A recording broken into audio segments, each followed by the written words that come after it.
네, 안녕하십니까. 김광수 소장입니다. 9월 동영상, 제 세 번째 동영상, 중국 위안화 평가절하 문제에 대해서 말씀을 드려볼까 합니다. 전체 횟수로는 47회 동영상인데요. 다들 아시는 것처럼 최근에 중국 인민은행이 기습적으로 위안화 평가절하를 단행을 했죠. 그래서 그 평가절하가 일어난 후에 또 중국 주가가 급락하고 그와 또 맞물려서 세계 증시 주가들이 동반급락하는 상황이 벌어졌죠. 그래서 평가절하가 좀 비난을 받는 그런 이제 부분도 없지 않아 있는 것 같습니다. 네, 평가절하 문제에 대해서 한번 이렇게 자세하게 한번 좀 살펴보기로 하겠습니다. 먼저 이제 중국의 이제 위안화 환율이 어떻게 결정되는가를 간단하게 먼저 살펴볼 필요가 있습니다. 그래서 이제 위안화 환율 제도의 변천에 대해서 먼저 말씀을 드려보면, 2005년 7월에 중국의 위안화 환율 제도는 달러에 이렇게 고정된 고정환율제 패킹되었었죠. 고정환율제에서 관리변동 환율제로 바뀝니다.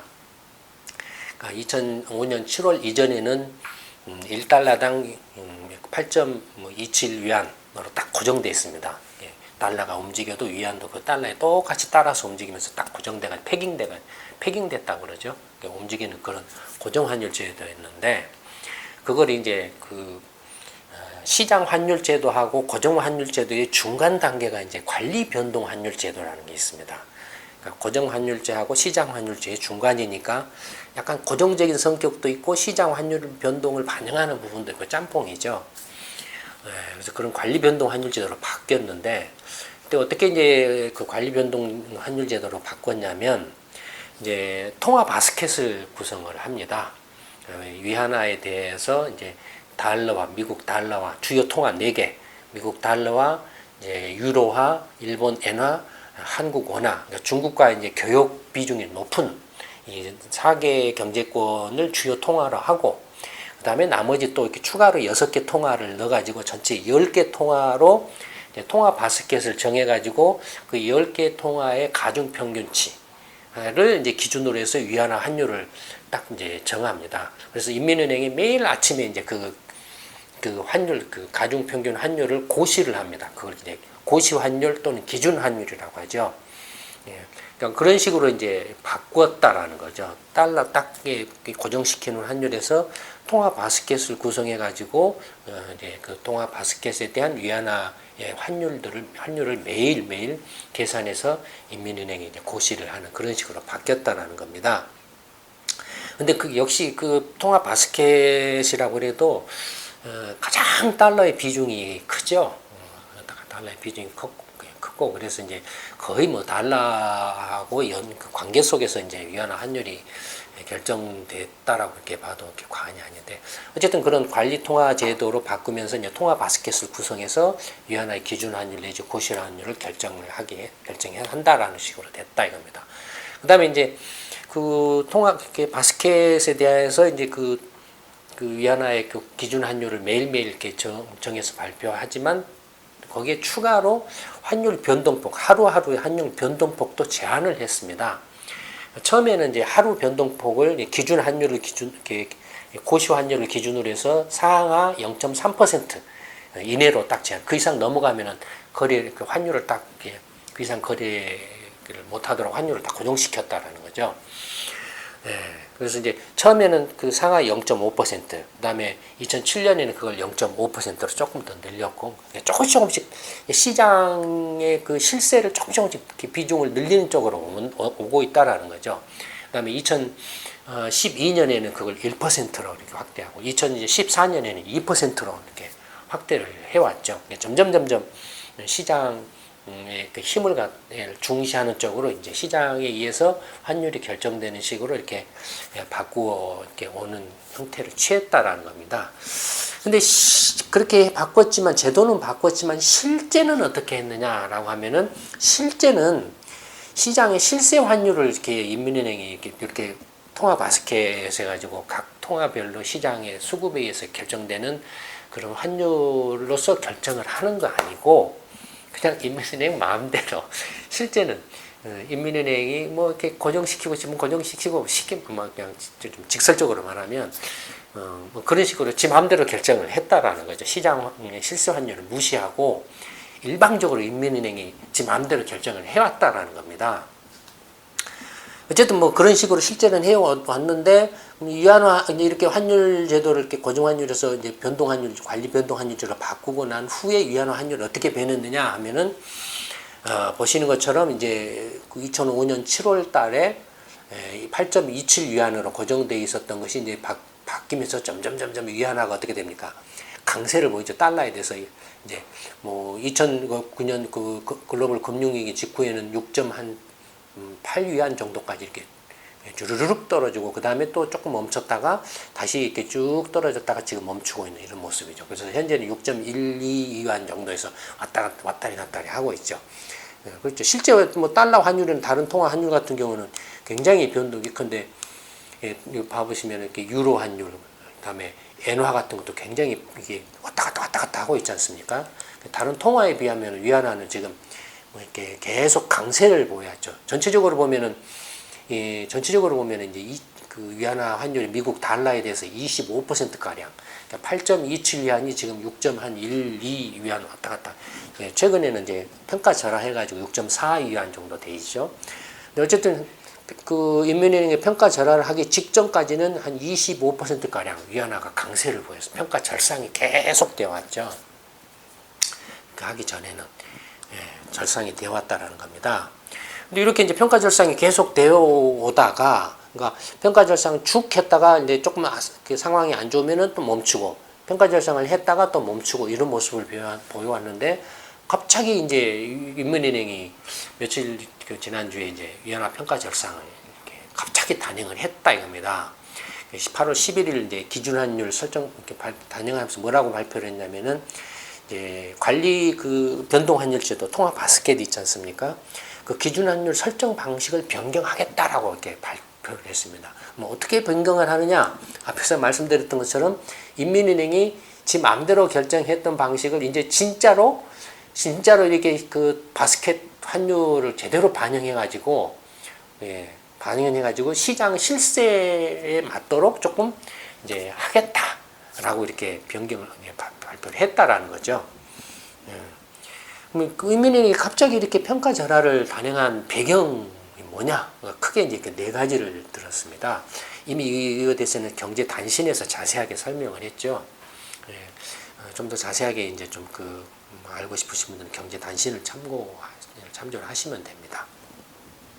이제 배경을 보면 첫째는 수출 촉진, 두 번째는 미국, 유로, 그다음에 유럽, 일본 이런 선진국들이 2008년 글로벌 금융위기 이후에 경기를 살린다라고 해가지고 어마어마한 양적 통화 대책, 이른바 금융 완화책을 이제 이렇게 계속 대규모로 이렇게 천문학적으로 시행을 해왔다라는 거죠. 그로 인해서 아까 보셨던 것처럼 위안화가 이제 좀 이렇게 일방적으로 다른 통화에 대해서 단독 강세를 계속 보여왔다라는 겁니다. 그래서 다른 어떤 미국이나 유럽, 특히 이제 최근에는 유럽권이나 일본 은행이나 유럽 중앙은행이 또 QE 정책을 확대를 하고 있는데 거기에 대해서 또 견제를 하는 그런 의미도 이렇게 좀 있다라는 거죠. 세 번째는 이제 시장, 아까 말씀드렸던 시장의 실세 환율하고 인민은행이 마음대로 정하는 기준 환율 간의 괴리가 커져가지고 더 이상 이 괴리를 계속 유지하기는 조금 어렵다라고 판단을 해서 그 괴리를 이제 줄이려고 이렇게 갑자기 평가 절하를 했다라는 거죠. 네 번째로는 이제 국제통화기금 IMF의 위안화 SDR 편입을 시키려고 한다는 거죠. 지금 이제 그 중국 경제가 굉장히 커져가지고 미국 다음으로 이제 세계 두 번째 경제 규모로 커져갔는데도 불구하고 지금 IMF에서 중국의 어떤 발언권이나 위상이나 그 다음에 이제 기축통화가 있는데 기축통화로 아직도 이렇게 지금 인정을 못 받고 있다 이겁니다. 그래서 그것과 관련해서 IMF하고 중국 정부가 지금 협상을 계속 해오고 있는데 이제 그 위안화를 IMF 그 SDR의 기축 통화로 편입을 하려면은 위안화를 시장 환율에 맡겨서 이렇게 시장 환율 누구든지 자유롭게 거래하고 시장 환율에 따라서 결정될 수 있도록 할 필요가 있다 이겁니다. 그걸 위한 준비 당 작업으로 이렇게 이제 시장 환율 시장의 실세 환율을 반영하는 식으로 바꾸겠다라고 했다라는 거죠. 그래서 이제 평가절하가 일어났다라는 이 네 가지를 들을 수가 있습니다. 하나하나를 자세하게 살펴보면 이제 수출 촉진입니다. 다들 아시는 것처럼 중국 경제는 지금 2012년부터 성장률이 계속 이제 둔화되고 있죠. 경제 구조 변화, 수출 위주, 외수 위주 또는 조립 가공용 위주의 그 양적 성장에서 내수 투자 내지는 소비 위주의 질적 성장으로 이렇게 구조적인 전환을 해야 되는 상황에 이렇게 직면해 있습니다. 그런 구조적인 전환으로 해서 이제 산업 구조 전환을 하다 보니까 성장률이 둔화될 수밖에 없고 거기에 이제 부동산 투기 거품이 맞물려서 그것이 꺼지면서 이제 경제가 한층 더 좀 이렇게 가라앉고 거기에다가 또 이제 최근에는 다들 아시는 것처럼 이제 주가 거품이 이제 바바박 일어났다가 훅 꺼지면서 오는 충격 이런 것들이 이제 중국 경제가 지금 최근에 들어서 상황이 급속도로 이렇게 안 좋아지는 그런 모습을 보였다라는 거죠. 그래서 그걸 조금 이제 좀 부양하기 위해서 경기를 부양하기 위해서 이제 그 일환으로 위안화를 이렇게 절하시켜 가지고 수출을 좀 늘리자라는 그래서 좀 이렇게 경기 둔화를 좀 이렇게 막자라는 것. 그런 취지에서 했다라는 겁니다. 참고로 중국의 상품의 수출 입출을 보시면 어쨌든 2000년부터 이렇게 굉장히 가파르게 이렇게 쭉 늘어왔다가 2013년, 14년, 그다음 특히 작년 2013년도 수출이 멈췄죠, 증가가. 수출 증가가 멈추고 수입도 증가가 2013년부터 이제 멈추는 모습을 보이고 특히 2014년에 수입은 급감을 하고 있죠. 왜 급감을 했습니까? 중국은 에너지 대규모 수입 국가죠. 유가가 급락해서 그 여파로 이제 수입이 이렇게 급감을 한 겁니다. 수출도 멈추고 올해는 수출이 오히려 마이너스를 기록할 가능성이 높습니다. 중국이. 그러니까 수출로 성장을 해왔는데 수출이 이제 멈추고 또 마이너스로 이렇게 되면 수출이 줄어들어 버리면 중국 경제가 이렇게 타격을 받겠죠. 그래서 그걸 조금 이렇게 막기 위해서 이제 위안화 환율을 조금 이렇게 약세 유도를 해가지고 수출을 좀 늘려보려고 한다 이겁니다. 수출은 안 늘어나는데 수입이 이렇게 급감해서 경상수지 흑자는 팍 이렇게 상품수지 흑자는 팍 늘어나고 있죠. 전에는 이제 한참 그 상품수지 흑자가 많이 났을 때는 한 3천억 달러 났다가 금융위기 이후에 2천억 달러로 줄었다가 지금은 얼마입니까? 뭐 8천억 달러. 그러니까 경상수지가 삐끗하면 1조 달러, 2조 달러면 한국 GDP 거의 필적할 정도죠. 어마어마하죠. 그러니까 흑자는 많이 났지만은 지금 이렇게 수출이나 이런 것들이 멈춰가지고 지금 이제 미국, 중국 경제가 안 좋기 때문에 이걸 촉진하기 위해서 한다 이겁니다. 참고로 이제 그 중국이 이제 교역이 미국하고 교역이 첫 번째, 두 번째를 다투는데요. 유럽, 미국 이 양대 경제권하고의 교역 비중이 가장 크죠. 미국하고의 교역을 보면은 보시는 것처럼 미국하고의 수출을 보면은 2011년, 12년 이면부터 미국 수출이 이렇게 멈추고 있습니다. 중국이 멈추고 있어요. 그다음에 2015년에는 마이너스 줄어들 걸로 이렇게 예상이 되고 있습니다. 죄송합니다. 이게 미국이 상품 수출하는 겁니다. 이 도표는. 그러니까 미국이 중국이나 한국이나 일본, 유럽 이런 다른 나라로 상품을 수출하는 겁니다. 그래서 미국의 상품 수출이 이렇게 멈추고 있죠. 그다음에 올해는 오히려 줄어들 걸로 예상이 되고 있고 반면에 미국이 중국에 대해서 수출하는 것은 전체 수출액에 비해서 굉장히 미미하죠. 미미합니다. 반면에 미국이 다른 나라로부터 상품을 수입하는 것도 역시 2011년, 12년부터 멈추고 있는데 멈추는 가장 큰 원인 중에 하나가 뭐냐면 뭘 것 같습니까? 원유 수입 감소죠. 미국의 셰일 가스 혁명이 일어나서 생산량이 급증해가지고 원유 수입이 계속 가파르게 줄어들면서 이게 수출은 이제 뭐 다른 요인입니다만은 수입은 그것 때문에 막 이렇게 줄어들고 있죠. 반면에 중국으로부터 수입은 계속 꾸준히 이렇게 늘어나고 있습니다. 상품 수지를 보면은 전체 상품 수지 이게 적자입니다 지금. 적자인데 1조 달러인데 뭐 2천억 달러에서 마이너스 4천억, 마이너스 6천, 마이너스 8천, 1조 달러 이렇게 되는데 보시면은 전체 상품 수출 적자는 지금 미국이 올해는 대략 한 7,500억 달러 정도 날 걸로 예상했는데 그 중에 거의 한 4천억 달러가 중국입니다. 그러니까 절반 가량이 중국한테서 나는 적자예요. 중국에 대해서 이렇게 중국으로부터 수입하는 것은 미국이 한 5천억 달러를 수입하는데 중국에 대해서 수출을 하는 것은 한 1,000억 달러밖에 안 된다 이거예요. 그래서 이제 미국 입장에서 보면 중국에 계속 압력을 가하죠. 이렇게 무역 불균형이 제일로 큰 나라이기 때문에 중국에 대해서 그래서 이제 달러에 대해서 위안화를 계속 절상을 해라. 위안화가 저평가돼 있다. 그래서 6위안, 5.5위안, 5위안 이렇게 계속 강세를 유도를 해야 된다라고 미국은 주장하고 있는 거예요. 이게 미국 입장에서는 그럴 수밖에 없잖아요. 근데 어쨌든 지금 이렇게 이제 이런 요인이 위안화의 이제 평가절하, 중국 입장에서 봤을 때 평가절하 요인 중에 하나고 그다음에 그 달러에 대해서는 그런데 보시는 것처럼 이 달러에 대해서는 위안화가 계속 강세를 아까 보셨던 것처럼 미국에 대해서는 계속 흑자를 이렇게 보였기 때문에 강세를 보였는데 문제는 뭐냐면은 이제 2014년부터 보면은 위안화가 다른 주요 통화에 대해서 어떤 모양이냐 하는 거죠. 위안화를 기준으로 했을 때 1위안당 예를 들어서 금융위기 전에는 0.1유로였습니다.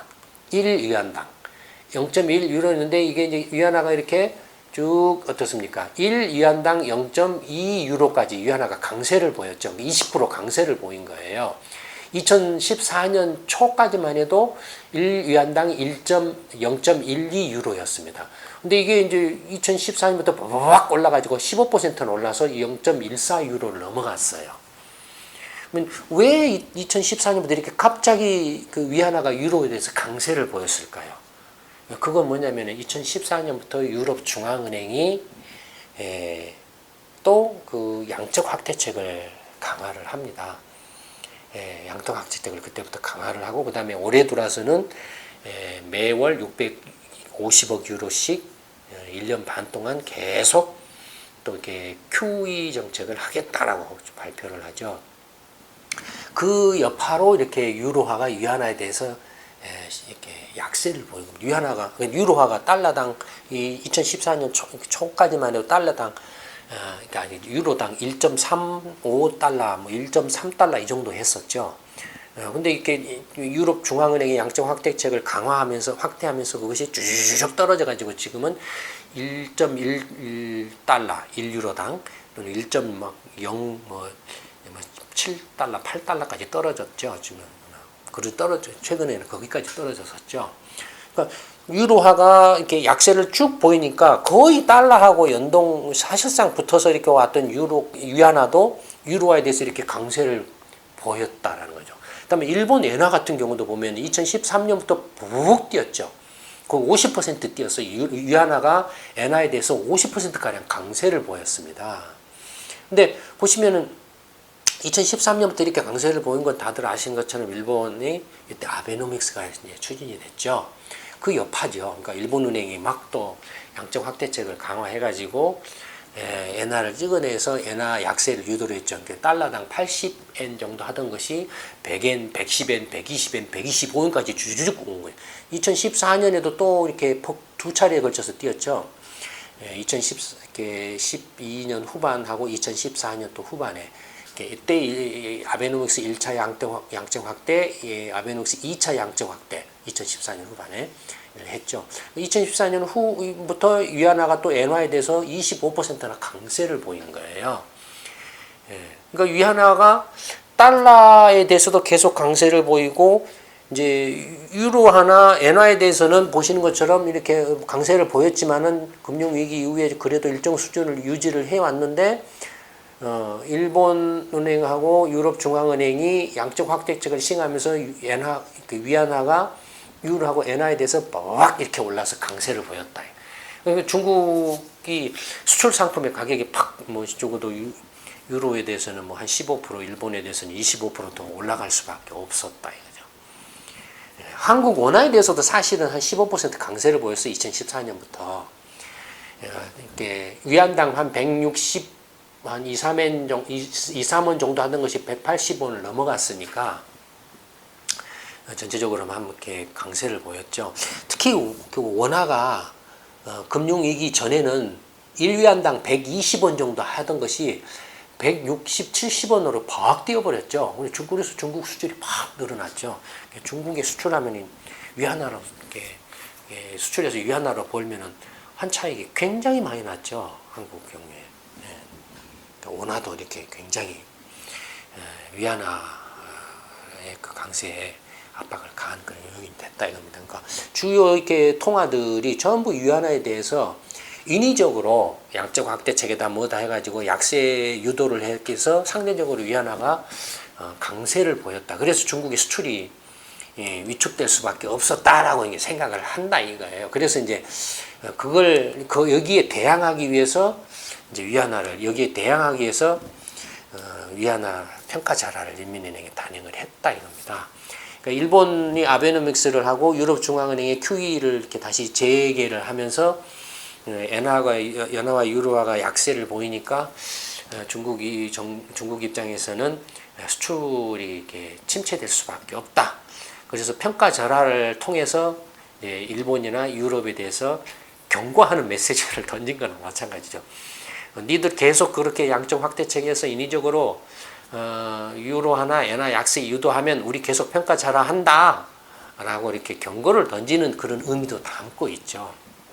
그러니 이렇게 무리수를 계속 두지 말아라. 이게 자기 엔화나 유로화 이렇게 환율 약세 유도하지 말아라. 뭐 그런 것들을 담고 있죠. 여기에 대해서 이제 뭐 특히 일본 언론들이나 유럽이나 일부 외신이나 일부 저기 유럽이나 미국 쪽에서는 비난을 하죠. 중국 정부가 인위적으로 중국 인민은행이 이렇게 평가 절하를 이렇게 인위적으로 해서 혼란을 야기하고 있다라고 비난을 하죠. 근데 그건 거의 설득력이 없어요. 실제로 그 중국 인민은행이 위안화 평가 절하 해가지고 뭐 그로 인해서 크게 직접적으로 혼란이 야기된 것은 없었죠, 사실. 그 후에 주가가 급락한 것은 사실 위안화 평가 절하한 후에 그것이 이제 한 2, 3일 정도 이제 진정된 후에 일어난 거니까. 그 다음에 평가 절하 폭도 한 3% 내지 4% 정도밖에 안 됩니다. 미미해요. 미미해요. 다만 그것이 이제 뭐 심리적으로 충격을 줬네 마네 뭐 이런 소리를 하지만 이게 실제적으로 위안화 평가 절하한 것이 이렇게 어떤 그 큰 충격을 준 건 아닙니다. 오히려 중국 인민은행이 평가 절하를 직접적으로 한 것은 좀 거칠죠. 방법이 거칠긴 하지만 아까 보신 것처럼 일본 은행이 양적 확대체 가지고 엔화를 갖다가 50%나 이렇게 약세를 뭐 막 이렇게 50%가 뭡니까 지금 50% 정도죠. 약세를 유도한 것만큼 명백하잖아요. 완전히 깡패짓이죠 이런 건. 이게 역으로도 비난을 받아야 되죠. 유로화도 마찬가지고 인위적으로 이렇게 환율 약세를 이렇게 한 거 똑같죠. 오히려 이게 더 깡패짓이죠. 그러니까 설득력이 조금 떨어진다. 인민은행 위안화 평가 절하한 것에 대해서 비판을 하거나 비난한 것은 좀 설득력이 떨어진다 이겁니다. 그다음에 세 번째는 이렇게 시장 환율하고 기준 환율 간의 괴리가 커져서 이걸 계속 방치할 수 없었기 때문에 부득이 뭐 또 인민은행이 위안화 평가 절하를 했다라고 이렇게 이제 주장을 하고 있죠. 뭐 그런 부분도 있어요. 실제로 이제 그 시장에서 실제로 위안화 환율이 좀 과대평가된 면이 없잖아 있습니다. 그렇게 주장할 만한 그런 아까 부분들이 있어요. 보신 것처럼 아까 이런 것 이렇게 좀 위안화가 실제보다도 과대평가돼서 지나치게 고평가돼 그런 요인들이 있을 수 있다 이거예요. 그래서 그런 것들을 이제 좀 시정하기 위해서 이렇게 기준 환율을 조정을 했다라고 이렇게 이제 또 이제 시장의 실세 환율을 반영하기 위해서 처음부터 그냥 시장 환율로 딱 가면은 충격이 크니까 조금 이렇게 중간 단계로 일시적으로 인민은행이 그 시장 실세 환율을 고려해가지고 절하를 좀 시키고 나중에 점점 그걸 이제 인민은행이 기준 환율을 고시할 때 시장 환율을 기준으로 고시를 하는 식으로 이렇게 바꿔간다. 뭐 이런 식이죠. 예를 들어서 이제 그 실효 환율이라는 게 있습니다. 실효 환율이라는 게 뭐냐면 이제 미국 달러 같으면은 미국이 일본, 유럽, 한국, 중국 뭐 세계 여러 나라들하고 교역을 하지 않습니까? 상품이나 서비스 같은 것들을 이제 주고받고 하죠. 수출하고 수입을 하죠. 그 교역액을 가중치로 해서 이제 가중 평균 환율입니다. 세계 여러 나라들하고의 달러하고의 그 환율들 있지 않습니까? 그 여러 환율들의 교역 가중치, 가중 환율입니다. 그게 실효 환율이에요. 실효 환율은 이제 예를 들어서 미국이 뭐 이제 일본하고 이렇게 상품 수지가 이제 수출하고 수입이 딱 일치했다. 그래서 적자가 없다. 적자도 없고 흑자도 없다라고 하면 그게 균형 상태겠죠. 뭐 그때의 그 균형 상태의 환율을 기준으로 해가지고 이제 그걸 기준으로 해서 환율이 이렇게 변동하면 과대평가됐다, 과소평가됐다 이렇게 판단할 수 있다 이거예요. 그런데 그 기준 환율을 이렇게 잡는 게 이제 그게 실효 환율 면에서 보면은 이제 뭐 미국이 세계 여러 나라들하고 상품 이게 교역을 했는데 그 교역 상품 수지나 서비스 수지가 이렇게 똔똔이었다. 라고 하면 그때 실효 환율 수준이 균형 환율 수준이 되죠. 근데 그걸 파악하기가 힘들어요. 미국은 만성적으로 적자 국가고, 그러니까 그 균형 환율을 찾기가 힘들어요. 그래서 실효 환율은 어떻게 보통 이용을 하냐면 추세로 봤을 때, 추세적으로 봤을 때에 비해서 어떤 일정 기간의 그 추세선에 비해서 높으면은 이건 좀 과대평가됐을 가능성이 높다. 낮으면은 과소평가됐을 가능성이 높다. 또는 추세선에 비해서 이건 강세를 보이고 있다. 약세를 보이고 있다. 이렇게 본다 이겁니다. 그런데 실효 환율을 쓴다 이겁니다. 그러면 미국 환율 같은 경우를 보면은 이제 2008년 글로벌 금융 위기 이후에 그 실효 환율이 100선에서 이렇게 이제 100 정도에서 이렇게 이렇게 추이를 하다가 2014년부터 푹 뛰었다 이거예요. 그러니까 말하자면 미국의 달러가 실효 환율이라는 면에서 보면은 강세를 보였다 이겁니다. 왜 2014년부터 푹 뛰었느냐? 10% 정도 강세를 보였는데 뭡니까? 그건 FRB가 금리 인상을 한다 하면서 달러가 강세를 보였죠. 그걸 반영한 겁니다, 지금. 그걸 반영한 거예요. 그래서 달러 단독 강세가 10% 정도 있었다. 그러니까 지금 달러는 그 추세적으로 보면은 10% 조금 이렇게 강세가 일어났기 때문에 만약에 앞으로 조정이 일어난다라고 하면 10% 약세를 달러가 여러 주요 통화들에서 떨어질 가능성이 있다 이겁니다.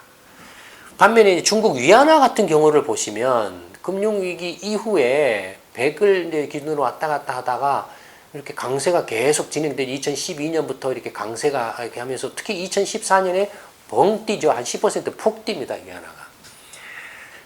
이게 푹 뛴 이유가 뭡니까? 보신 것처럼 달러 강세도 있고 아까 앞에서 보셨던 유로하고 엔화가 약세를 보이는 바람에 위안화가 상대적으로 강세가 돼버린 거죠. 그걸 반영을 하고 있는 겁니다. 위안화는 사실 지금 2011년까지의 그 환율을 기준으로 했을 때 실효 환율 면에서 보면 지금 30%가량 강세를 보인 상태입니다.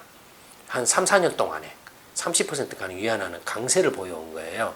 강세를 보이는 이제 원인은 보신 것처럼 달러 강세, 금리 인상에 따르는 달러 강세 영향도 있고, 그다음에 유로화로 보면은 유로화가 2014년부터 팍 떨어졌죠. 10% 약세를 착 보였다 이거예요. 이건 아까 말씀드린 것처럼 유럽 중앙은행이 양적 확대책을 다시 확대를 했기 때문에. 그다음에 일본 엔화는 2013년부터 그냥 푹 떨어져 버렸죠. 푹 떨어졌는데 특히 두 번에 걸쳐 떨어졌는데 2013년과 2014년에 걸쳐서 어떻게 떨어졌죠. 두 차례 걸쳐서 양적 확대책을 일본은행이 했기 때문에. 그래서 이런 것들이 이렇게 상대적으로 이렇게 달러, 유로, 달러 강세, 그다음에 달러에다가 이렇게 거의 그 아까 관리 통화 바스켓에 의해서 이렇게 한다라고 하지만 거의 위안화를 달러에다가 연계시켜 왔지 않습니까? 앞부분에서 보셨던 것처럼 6.1 위안에서 거의 1위안, 2위안에서 거의 멈춰 있었잖아요. 달러가 강세가 되면 위안화도 자동적으로 거기 끌려서 올라갈 수밖에 없고, 유로하고 엔화가 약세가 되면 상대적으로 위안화가 강세가 될 수밖에 없고, 그러니까 이렇게 됐다 이겁니다. 강세를 보였다. 그래서 IMF가 이제 이 정도면은 중국 위안화는 실효 환율 관점에서 보면은 이제 적정하다. 더 이상 강세를 보이면 안 된다. 이건 이제 균형 수준에 가깝다라고 이 말을 하고, 아까 앞에서 보셨던 것처럼 무역 적자를 굉장히 많이 내고 있는 미국 입장에서 보면은 아직도 위안화는 저평가돼 있다라고 주장할 수밖에 없죠. 예. 근데 또 중국 입장에서 보면은 이거 뭐야 이게? 내가 달러는 미국에 대해서 내가 이해는 할 수 있어. 우리가 흑자를 많이 내니까. 유로하고 엔화는 물론 이렇게 유로하고 엔화 일본에 대해서도 흑자를 내고는 있지만 그래도 유로하고 엔화에 대해서는 너무 한다 이거예요 이게. 우리가 이렇게 유로하고 엔화에 대해서까지도 이걸 다 뒤집어 써야 되느냐라고 이렇게 이야기할 수 있다 이거예요. 그다음에 이제 네 번째로는 이제 위안화가 중국 정부가 이제 위안화의 국제화 말하는 세계 기축통화로 만들려고 하고 있잖아요. 그런데 위안화를 그렇게 기축통화로 만들려면은 반드시 IMF의 SDR 특별인증권이라고 하죠. SDR에 그 통화 바스켓에 이제 편입을 시켜야 됩니다. 지금 SDR의 통화 바스켓은 4개 통화로 돼 있어요. 미국 달러, 유로화, 영국 파운드와 일본 엔화. 이 4개의 이제 기축통화로 되어 있습니다. 근데 이 IMF가 이 SDR 통화 바스켓의 기축통화로 정하는 기준이 2가지가 있어요. 하나는 뭐냐면은 무역 규모로 봤을 때 가장 무역 규모가 큰 나라 순으로 이렇게 정한다. 미국, 유럽, 그다음에 뭐 이렇게 일본, 영국 뭐 이런 정도 순으로 이렇게 정한다 이겁니다. 근데 그런 걸로 치면은 이미 중국은 미국에 버금갈 정도로 무역 규모가 커졌어요. 그러니까 세계 1, 2위 규모에 달합니다. 그러니까 그거로 보면 이제 벌써 지금 위안화는 SDR의 통화 바스켓에 기축통화로 들어가 있어야 돼요. 근데 그 SDR의 그 기축통화에 편입되는 기준이 또 하나가 더 있습니다. 하나 더 있어요. 무역 규모가 커야 된다라는 것 말고 하나 더 있어요. 뭐냐면은 두 번째는 뭐냐면은 그 기축통화는 시장에서 자유롭게 누구라도 자유롭게 거래하고 사고 팔고 아주 통용될 수 있어요. 통용성, 유동성이 커야 된다 이거예요. 자유롭게 사고 팔 수 있도록 보장이 되어야 된다 이겁니다. 정부가 이렇게 인위적으로 관리하거나 개입하거나 통제하면 안 된다 이거예요. 거기에 걸려 있습니다. 지금 위안화가 SDR 통화 바스켓에서 지금 편입이 안 되고 있는 이 원인이 뭐냐면 바로 거기에 걸려 있어요. 위안화가 아직 중국 정부나 이 중국 인민은행의 강력한 통제하에서 누구라도 쉽게 사고 팔고 할 수 없다 이거예요. 그다음에 아까 보신 것처럼 하루 환율 변동폭을 2% 상하 기준 환율 기준으로 해서 2%로 지금 규제하고 있잖아요. 그러니까 거기에 걸려 있어요. 지금 현재 SDR 통화 바스켓에는 미 달러화가 비중이 45%, 거의 절반을 차지하고 있죠. 유로화가 29%, 일본 엔화가 15%, 파운드화가 11% 이렇게 돼 있죠. 근데 위안화가 이렇게 하여튼 어쨌든 무시를 할 수가 없어요. 위안화 중국의 교역 규모가 압도적으로 크기 때문에 무시는 할 수 없어요. 이렇게 포함을 해야 돼. 그래서 계속 이제 IMF하고 중국 정부 간의 위안화의 기축통화 편입을 위해서 협상을 2010년부터 계속 해오고 있습니다.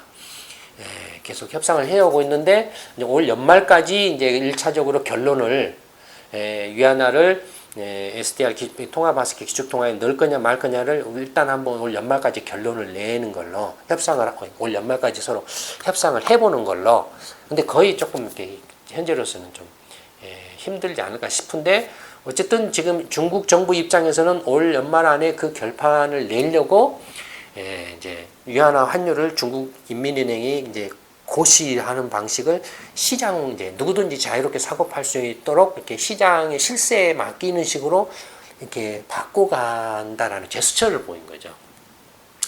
SDR에 편입시키기 위해서. 그럼 SDR에 그 위안화가 이렇게 편입돼서 기축통화가 되면 어떤 게 효과가 있느냐라는 거죠.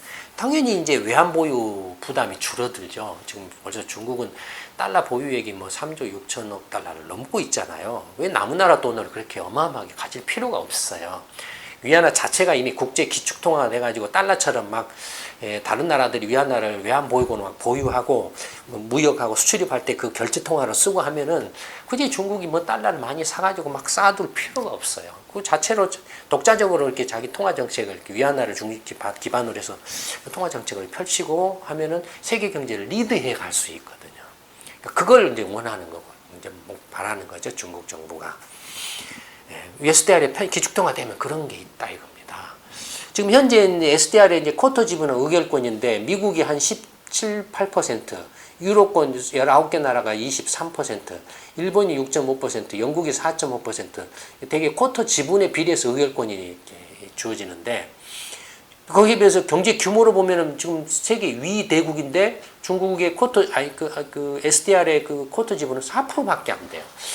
영국의 5배, 일본의 한 2배 이상 경제 규모를 갖고 있는데도 쿼터 지분은 일본이나 영국보다 훨씬 적다 이겁니다. 한국은 1.4% 정도 되죠. 그러니까 이런 것들이 지금 IMF 개혁의 핵심 사항 중에 하나입니다. 이제 중국을 비롯해서 브라질이라든지는 신흥 경제국 규모가 커졌는데 그런 중국을 비롯한 신흥 경제국들이 쿼터 지분이 IMF 내에서 굉장히 옛날 기준으로 2009년 기준으로 이렇게 정했기 때문에 5년마다 한 번씩 이제 갱신하는데 2009년에 했으니까 이제 올해 이제 그 연말까지 그걸 다시 이제 재조정을 하는 거지, 쿼터 조정하는데 이게 IMF 개혁의 핵심 쟁점 사항 중에 하나입니다. 그다음에 이제 그 중국 정부가 아까 이제 마지막으로 위안화 평가 절하를 했다라고 하면 그것이 미치는 영향은 어떠냐? 영향은 별 볼 일 없습니다. 대세에 영향을 미치지 그다지 뭐 영향을 미치는 건 아니에요. 뭐 3, 4% 이렇게 조정을 한 건데 다만 이게 이제 정말로 중국 정부가 말한 것처럼 시장 실세 환율을 반영하는 식으로 이렇게 하게 되면 당연히 이제 중국 경제의 등락에 따라서 위안화 환율도 강세를 보였다, 약세를 보였다 하겠죠. 그럼 지금 현재 중국 경제가 어떤 상황이냐 이런 게 굉장히 안 좋죠.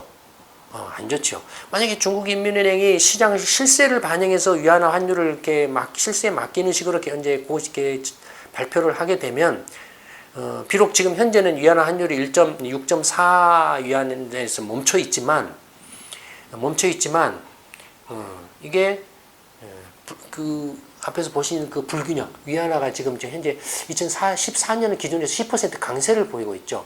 요만큼은 적어도 조정될 가능성을 배제할 수 없다 이거예요. 그러니까 이만큼 위안화 10% 정도는 위안화가 약세를 계속 지속할 가능성이 있다. 만약에 시장 실세를 반영하는 식으로 계속 해간다면 그게 뭐 당장이 될지 아니면 조금 시간을 두고서 진행이 될지는 조금 이렇게 예측하기는 힘들다 이겁니다.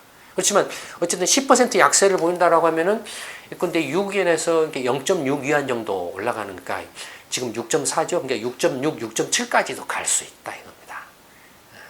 이런 것이 이제 예를 들어서 그렇게 됐을 때 경우에 한국이 중국 수출에 영향이 온다. 왜냐면 위안화가 약세니까 한국이 중국 수출 이제 가격이 올라가겠죠. 중국 내 시장에서 가격 경쟁력이 또는 떨어지겠죠. 뭐 그런 영향들이 있을 수 있다 이겁니다.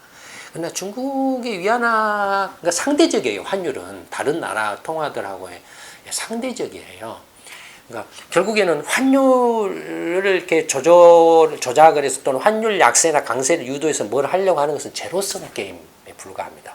그러면 뭐 유로나 일본 정부가 이렇게 엔화나 유로화를 약세하려고 하면 중국이나 한국이나 다른 나라들 가만히 그거 보고만 있겠습니까? 가만히 안 있어요. 그에 대한 대응 조치를 하죠.